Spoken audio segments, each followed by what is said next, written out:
What's up, you guys? Welcome back to my channel. So today's video is going to be me answering all of your IVF questions. I filmed this once before and then I went to go edit it and watch it back and I absolutely hated it. I think I was still kind of trying to figure out how I was going. I don't know, for some reason this makes me kind of anxious, but that's okay. I still have to do things to make me anxious.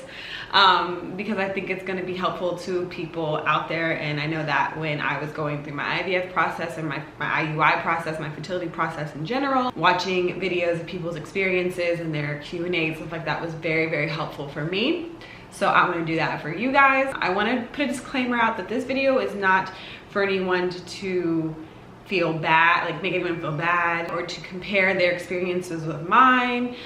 This isn't for, we're gonna talk about the money and stuff, and just please like refrain from being like, oh, must be nice. Like this is just supposed to be informational. This is supposed to be helpful to those that are like entering the process and to kind of have an idea of what they're getting into, and also to support those who are going through this as well. So that's just like my little disclaimer here, so we're all kind of on the same page and I don't have to feel anxious going into the rest of this video because I don't want to have to film this again. Another way that I'm also preparing is that I've written down all of your questions. I went through the whole, what was it called, Q&A box that I did on Instagram like back in June. I went through the whole thing and I wrote down all of the questions so I can cover everything. But if I don't get to everything or your question that you have isn't answered, just leave it in the comments below and I'll be happy to answer them, okay? We are going to get into it. So obviously the very first question that everyone has is how much does IVF cost?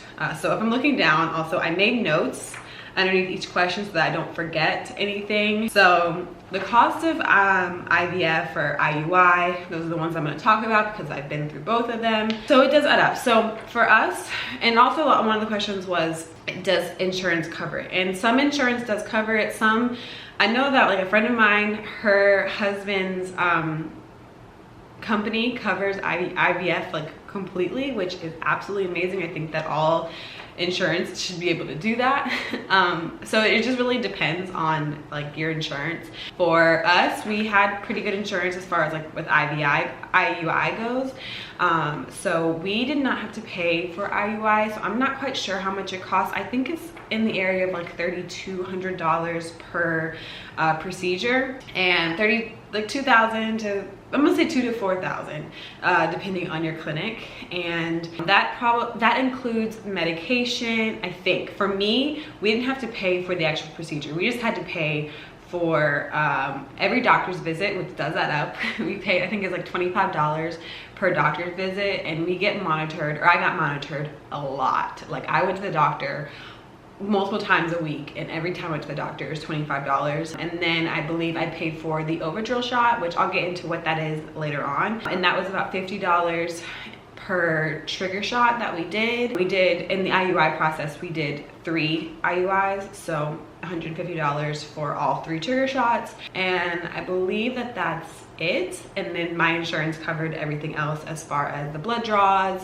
the actual procedure, the analysis, pretty much anything else. So I just had to pay for doctor's visits and the overdrill shot. So then when you get down to IVF, that's when the prices just kind of skyrocket up. So at my clinic, personally, they offer us packages, and we got the package that totaled in, I want to say like $35,000 for one cycle, and that includes all the doctor's visits. So we didn't have to pay for every doctor's visit like up front. Like when I went to the doctor, I didn't have to like give them a copay. That's the word, copay. No copays, but it includes a lot of doctor's visits and monitoring, a lot of blood draws. It included the egg retrieval, it included the doctor's time, it included, what else? A whole bunch of stuff. And then also at my clinic, the package includes PGS testing for 8 of your embryos, if you get 8 embryos at the end of blastocyst, which again, I will talk about what that is in a minute. So that's a lot of things that it covered, but it does not cover the additional cost of medication. In the package, the $35,000 package does not include medication, and so medication is a lot on its own. Our insurance was really good. We got a big portion of it covered, but I did see in the contract that we signed and like the package, it had a separate section for the medications. And at our clinic, it was like, I want to say if you got your medication through the clinic, it was like $4,500. But if you went through like your own, maybe your insurance, if you have insurance, I'd go through insurance just to see like how much they'll be able to take off. We got a big chunk of change off. It's not change, but we got a big chunk of money off on the medications because of our insurance, which was really, really nice, as opposed to like $4,500, and I think one other option was like $2,300 for medications. But it is a lot of medication. You are paying for a lot of things. But yeah, so that's the cost of the IVF. And then you also have to pay, so say like you end up with a good amount of embryos or leftover embryos at the end of your transfer, and you want to keep them frozen, we do have to pay for our embryos that are frozen. Basically, we're like paying rent for them, and that's like $650 every 6 months. So does kind of add up. It's very expensive. It's known that it's very expensive, but that's why we kind of went into IUI first. One, because it's less invasive, not as many injections, but also our insurance covered a big amount of that, and it was less expensive for us. So yes, that's the cost. Done with that.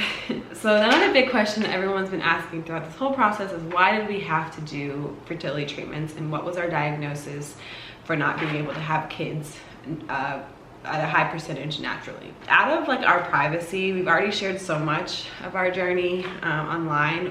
I am not going to expose like our diagnosis. I'm not going to expose tell you why we had to go through fertility treatments. But just like a general overall statement is what I will say is, women do not hold all of the burden of like fertility, and men don't hold all the burden either. Like, you both, as a couple, if you're in like a heterosexual couple, like both go in and take the tests, both go get checked out. There's nothing wrong with you, men or women, if your body just doesn't do what it's supposed to do. Like, there's absolutely nothing wrong with you. It's nothing to be ashamed of. I felt ashamed for a long time that my body wasn't doing what it was supposed to do. There's nothing to be ashamed of. And so I would just say, as a couple, both go get checked out, both take on that responsibility together, because you're both trying to have a baby and want to figure out what's going on. And a lot of the times women can hold, what I've learned in this whole process and like talking to other people and just hearing other stories, is that women can hold a lot of responsibility, and it can be them or it can't be them. And either way, you're gonna want each other's support in this no matter what. So everyone just go get tested. Just go get checked out, so you can cover all your bases and then have a correct treatment plan moving forward. And your clinic, if you end up going to fertility treatment or fertility clinic, they're going to test both of you anyways. So like, just do that. What did we do before starting fertility treatments? So before we got the actual diagnosis, my OB wouldn't test us until we had been trying for a full year. So in the middle of that year, I was doing acupuncture. When I went to acupuncture, like my first consultation, my acupuncturist was asking me about my cycle, my periods, and I was telling her my dates, and she told me that my periods were too short. I wasn't bleeding, or I wasn't bleeding or flushing out everything for long enough. My periods are only like 2 to 3 days, and I would have really, really, really bad period symptoms, like cramping, and like it was just horrible.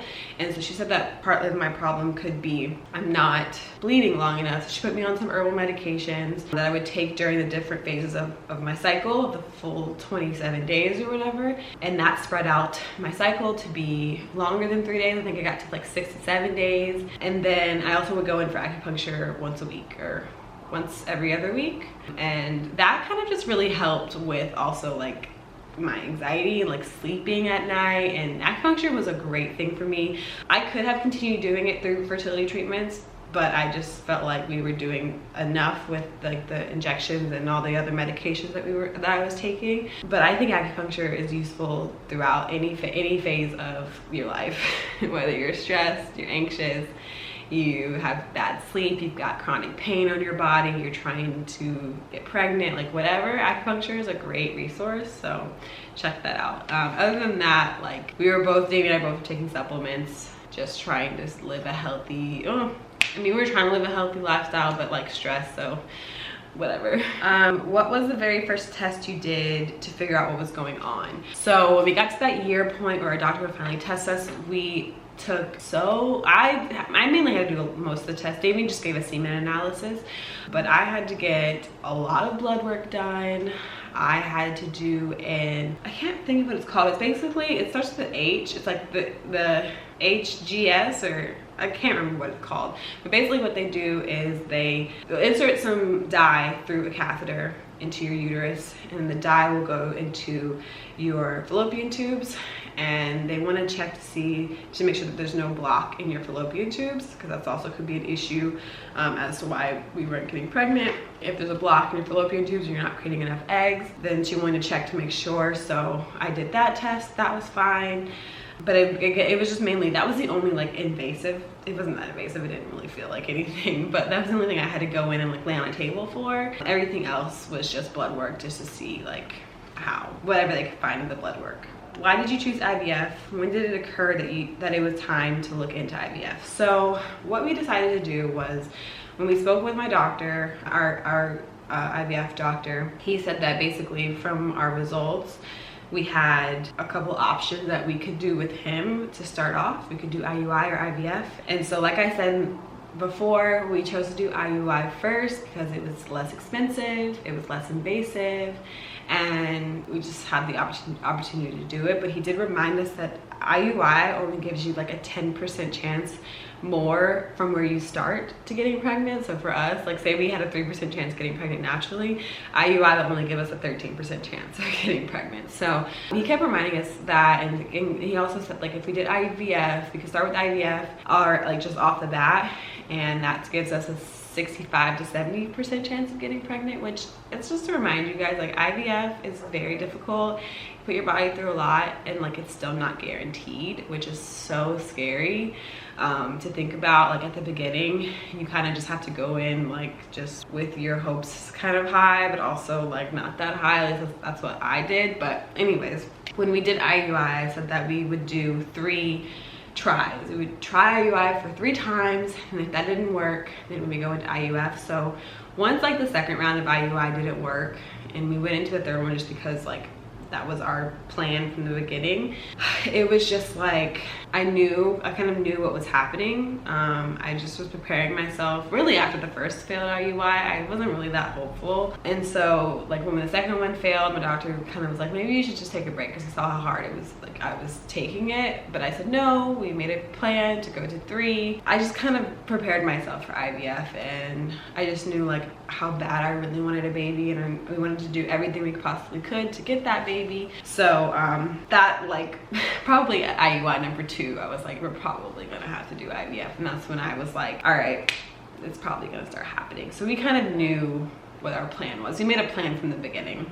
So is the process itself from medication to harvesting your eggs pretty quick? What's the timeline? Okay, so I made a timeline for IUI and IVF. So with IUI, you start the monitoring on your first day of your period. Like the first day you start like full bleeding, you go in for monitoring. Like that's, once you start bleeding, that's when your body starts to prepare to make eggs. That's what I'm trying to say. So you go in for monitoring, and if everything looks good, then I started letrozole, which helps me create more eggs. So I did 5 days of letrozole, and then after the 5 days, I went in for monitoring, I think every 2 days, to make sure I'm developing or making eggs fast enough. So on the 5th day of letrozole, I go in and they check to see if I should trigger, see how big the eggs that I'm growing, how big they are, and if they were big enough. So then I would trigger the day after, and then when you trigger ovulation, you would ovulate 38 to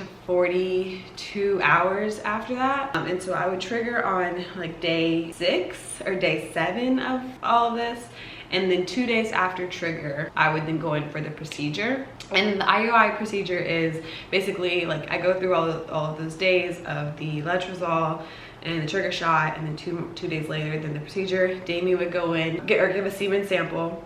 They would spin it and get all the good swimmers out of it, and then put it in like a little catheter and then I would go in and they would insert the his sperm into my uterus, into my uterus, and then the little swimmers would find their way to my egg. It's like a step up from a little step up from being like natural conception, just giving like the swimmers, putting them where they should go, basically. That's what IUI is. And then so after that procedure, then you wait 14 days and then you go get your blood work done.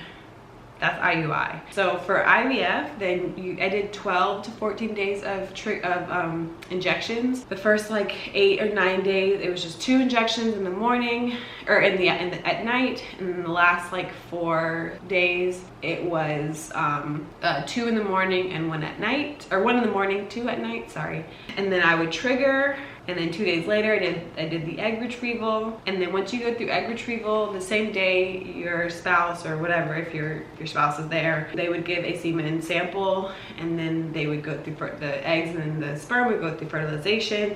And you have to wait 6 days total to see how they progress. And once they hit 6 days, the ones that make it through and grow as much as they can in that stage make it to blastocyst. And then if you decide to do a fresh transfer, then you would just go ahead and like go through a protocol, like a week or 2 week protocol or something like, I think it's like a week protocol. I didn't do fresh transfer, so I'm not even going to talk about that. But for us, we decided to PGS test our embryos. That takes 10 to 14 days to get the results back. So we're already at 20, like a month, basically at a month from the beginning of medication injections to the end of PGS testing. And then once you get your grades back and you have some embryos that are graded well and ready to be transferred, you go through a 2-week protocol of, it's such a process. You go through a 2-week protocol to get ready for the transfer procedure. So for my first transfer, I did 2 weeks of birth control. Well, I did like a week and a half, because then I went into my doctor and I was like, I can't do birth control anymore. Like, can I go back on my anxiety medication? And he was like, well, you technically don't need to go on birth control. Like me, as in Sydel, I did not need to go on the birth control. It's just like a protocol that they put all their patients on just to kind of regulate their periods. But mine was already regulated at that point. And so then I did the week and a half, supposed to be 2 weeks of birth control. Then I did the 5 days of letrozole. Then I did the same trigger shot. And then 2 days later, I went in for the transfer. And then you wait 14 days. You're supposed to wait 14 days, or hopefully you get to 14 days to do your blood draw. I did not make it to 14 days. I only made it to 7, and I started my period. So then the next transfer, number 2, I did not have to do birth control. We had already established that from the transfer before. So I actually just started the letrozole while I was still bleeding from my last transfer, which saved me like a week and a half, 2 weeks of time, which was amazing. I also was then put on progesterone. So after like the 5 days of letrozole, the trigger shot, wait 2 days, go in for the transfer. The day of the transfer, I then started progesterone because I was having like reoccurring chemical pregnancies, and I thought that maybe it was because of my progesterone. My doctor said that my progesterone was fine, but he said that he wouldn't be against me going on progesterone for my peace of mind. So he put me on suppository progesterone.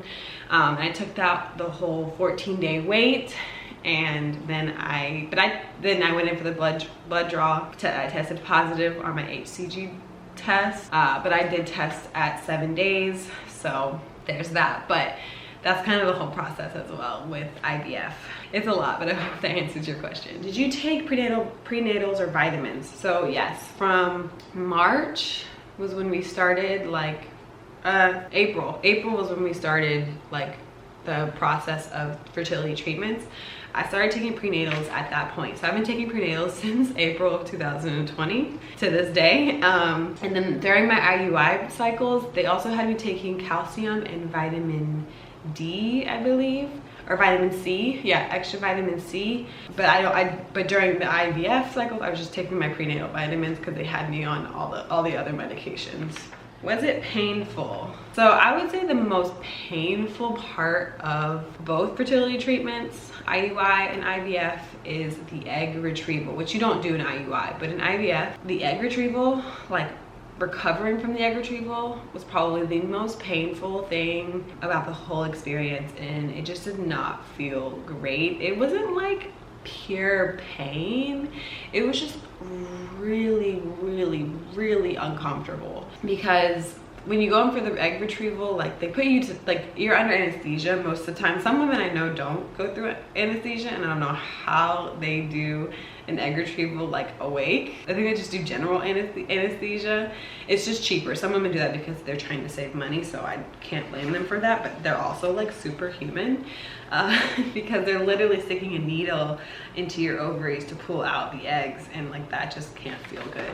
So like I'm asleep for that, so I don't feel that at all.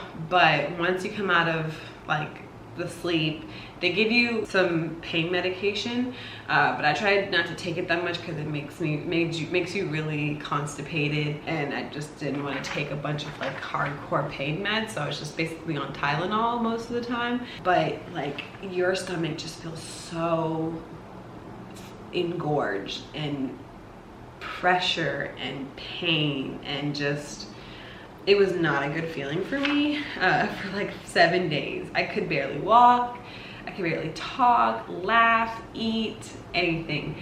So one thing I would suggest, if you're going to go through the IVF process and do the egg retrieval, get a heat pad. 100% get a heating pad. The heating pad saved my life. I was on it all day. And then get some Colace or some kind of stool softener, because you'll be very backed up, and just relieving your stomach of just all of that is going to help the pressure as well in your stomach. I also took the whole month of November off. I was really lucky to take the whole month off from work, and so I think that helped me a lot mentally. As much, and I say this all the time, like as much as my body went through a lot in November just from like the injections and the procedure, I was so mentally well during that time. Like I felt like I was the most at peace because I was doing all that I could do, and I wasn't like super stressed out with work or anything like that. I could just focus on like resting my body. So that was really helpful for me as well. I know that everyone can't do that, so I'm not saying like 100% do it, but if you have the opportunity to, at least take 2 weeks off, or take the week off or a couple of days off after your retrieval for sure. If you can take some time off of work after your egg retrieval, do it, because you're going to be in some pain, and it's best to just let your body heal and rest, especially if you're doing a fresh transfer. Anything specific you did to help implantation? So after my both transfers, I ate pineapple and I ate Brazil nuts, just because I heard that helps with implantation. And then second transfer, I was on the progesterone, like I said, which I think was the key. My doctor doesn't, but that's fine. Hopefully we'll agree moving forward if we do more transfers, that I will be on progesterone and just rest. I kind of just try not to think about it so much for the second transfer, but Brazil nuts, pineapples, and progesterone were kind of the three amigos in my second successful transfer. How long between starting IVF to having a positive pregnancy test? So in my second transfer that was successful, I got a positive pregnancy test 7 days after transfer. I know some women get it like 3 days, 4 days after, but I wasn't trying to like get my hopes up or get my hopes down. So I just waited till I really felt like I was having some symptoms and something just, you know, like I just felt like, you know, this is the time for me to test. I really wanted to wait 14 days, which your doctors will tell you to do. Like, don't test for those specific reasons, like for your mind, just to keep a clean slate in your mind. But I personally got a positive pregnancy test 7 days after transfer. Are you on any medications during pregnancy? So I had asked my doctor, like I said, if I can go back on my anxiety medication on Lexapro, and he said that that was totally fine. If I was going through a lot of like really bad mental health issues right now, I would 100% have no problem being on anxiety medication. I want to do whatever's best for my baby, and I feel like if I have a clear mind and I'm not stressed or anxious, overly anxious all the time, then I would do whatever I can to be, you know, sound for my baby. So right now I am not on any medication, but if I needed it, I would have no problem going back on Lexapro. No problem at all. And my doctor said that would be okay as well. There are certain anxiety medications that you should not be on while pregnant, so ask your doctor, consult with your doctor, ask them for something that's going to be safe for you and baby. If you feel like you really need help, don't be ashamed. Trust me, I would not be ashamed of being on medication if I needed it. How was your experience taking letrozole? So there's reasons why I took letrozole and not Clomid. So they're both, Clomid and letrozole are both medications that help with producing more eggs. And we started with letrozole in the beginning because I told my doctor that I've diagnosed anxiety and depression, and letrozole is supposed to give you a lesser side effects, mental health side effects than Clomid. I mean, obviously it's really hard to gauge because when you're in fertility treatments, you're like already up and down anyways because of all the hormones and because of just you're going through a lot. Like, you've already gone through a lot to get up to this point to have to go through fertility treatment. So it's already a really sad, depressing, anxious time in itself. So I'm not saying that, like, I 100% was not a sound person during my fertility treatments. I was not happy. I was trying to be calm, but calm doesn't always equal happy, or calm doesn't always equal peaceful. Trying to like do what I can and remember that I'm doing the best that I can. I'm taking the medications, I'm getting the rest that I need, I'm believing in the science, but also like I've been through failures. I went through four failures of things that should have worked until I got my positive. And so with each failure brought on its own set of side effects, own set of just depression, own set of just hopelessness and disheartening and all that. Disheartenment, I don't know, whatever. It brought on its whole set of just emotional turmoil. I'm not gonna say I was okay during fertility treatments, but I don't know if it was because of the letrozole or if it was just because of the actual circumstances. And if I had to pick either one, I would say it was the actual circumstances. I didn't find myself feeling any different with the letrozole. How many embryos did you have overall? All right, so this is another thing that I wasn't gonna answer, but I feel like it's part of my story. This is not for anyone to compare themselves to. Don't be disheartened by my numbers or anything like that. Everyone is different, so that's just a disclaimer. But on my egg retrieval, we retrieved 38 eggs immediately, like mature eggs immediately, which is a really good number. I was very happy with that number. I'm gonna start crying because I'm still like shocked that I got that much. I wasn't expecting it at all. Because like you go through monitoring and they don't tell you how many mature eggs they are because they won't really know until you go in for your transfer. And so when I woke up and they told me that I had 38 mature eggs, like that was freaking amazing. And so then I had an extra one that was like kind of on the cusp of being mature, but they wanted to see. They told me to expect a 50% drop off in each stage of fertilization. And I think they go through like 3 or 4 stages of fertilization. So we started with 38. We started with 39 because the extra one actually ended up being mature. The one that they were trying to figure out was if it was going to be mature or not ended up being mature. So we had 39 eggs to start. And then the next stage, you're like expect a 50 to 60% drop off. Well, I think we had like 28 that were still mature, that were after fertilization. They were maturing. They were getting stronger, which was amazing. And basically at the end of all of the stages and end of blastocyst, we ended up having 14 embryos. I can't cry. We ended up having 14 embryos, which is, it's still like kind of unbelievable to me. But yeah, so we sent 12 of them off to get PGS tested. Our package paid for 8 of them. It was eight of them were included in the package, but we had to pay an extra for the extra 4. My doctor just said that he would suggest sending over 12 to get tested. And then after PGS testing, we had 11 that were PGS tested normal. So if you think about the number of drop-off that we should have gotten, we are incredibly blessed and incredibly happy with that number. So as of right now, we currently have 9 PGS normal tested embryos. And it's amazing because like we have a lot of chances to get pregnant. Like I said, IVF is not positive. You can get all of these, or it's not for sure, for certain, guaranteed. We could have all these embryos. We transferred one and it didn't work, so we just lost an embryo there. So thankfully though, we have more chances. We have more opportunities to have more kids if we want to, but you know, it's not guaranteed. But I'm very, very thankful to God that, you know, he's giving us those chances and opportunities to have more babies if we want them. So yeah, those are our numbers. If you could go back, would you go straight into IVF? Hindsight 2020, 100%. Yes, 100% I would go to IVF. It was something that we needed to, IUI was something that we needed to do, so I don't regret it. I don't regret our process at all, but I would 100% go just straight into IVF and skip the IUI, just because it gives you that better of a chance. You have a higher percentage of it actually being successful. Was using an egg or sperm donor something that you ever considered? No.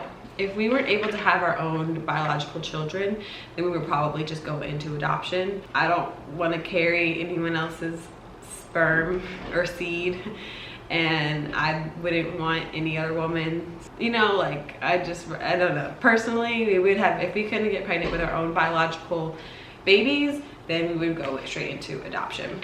Vaccine. So a lot of questions people would ask me is, have I been vaccinated with COVID vaccine?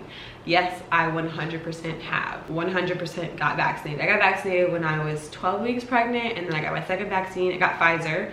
So Pfizer number 1 at 12 weeks, and then Pfizer number 2 at 15 weeks, and I would do it again if I took me back there. I would get vaccinated again. And I would rather be safe and keep my baby safe, and also feel a little bit of freedom and have a little bit of freedom in my life. Like, I've been cooped up in this house, or in a house for, I say in a house because we moved during this we moved during COVID, so it wasn't this exact house, but I've been cooped up in a house for far too long, and I wasn't trying to be cooped up throughout my whole pregnancy. Obviously, I'm still being safe and still, you know, doing what I can. I mean, getting vaccinated made me feel safe, helps me make my baby feel safe, and then it just, pregnant women already have like a lower immune system because they're fighting for 2 people now, and it's worse for, I've asked my doctors, I've talked to my doctors, I've talked to multiple other pregnant women, like having COVID is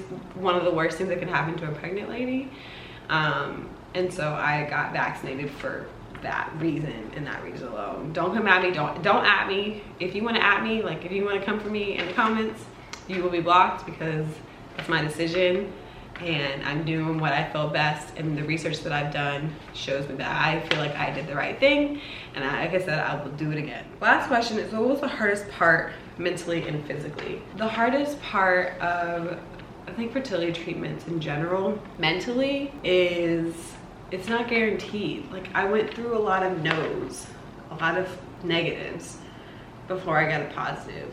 And when you're going through treatments that like give you a better chance and they don't work, that's really, really hard. It's really hard to come back from. It's really, really hard to push through. When you feel like not a lot of people understand and you feel like you're alone in the process, it's really, really hard. When you know that it's all you can think about, when it's all you can dream about, the good and the bad, and you feel like you're an annoyance to everyone and you can't focus on other things that you need to focus on because it's running your life, that is extremely hard. That's probably one of the hardest things. I felt like I just wasn't able to live my life for the past 2.5, 3 years because I wanted something so bad. That was the hardest part of mentally of fertility struggles and fertility treatments. But obviously, for me and for our process, thank God, it's worth it. We got to where we wanted to be. But I would say, and then physically, just the egg retrieval, you know, it was more challenging mentally really than anything. Like, even being scared of needles, like I kind of pushed through that because I was like, I gotta do this. If I want a baby, I have to do injections. And it was only a short span of time. It was 2 weeks tops.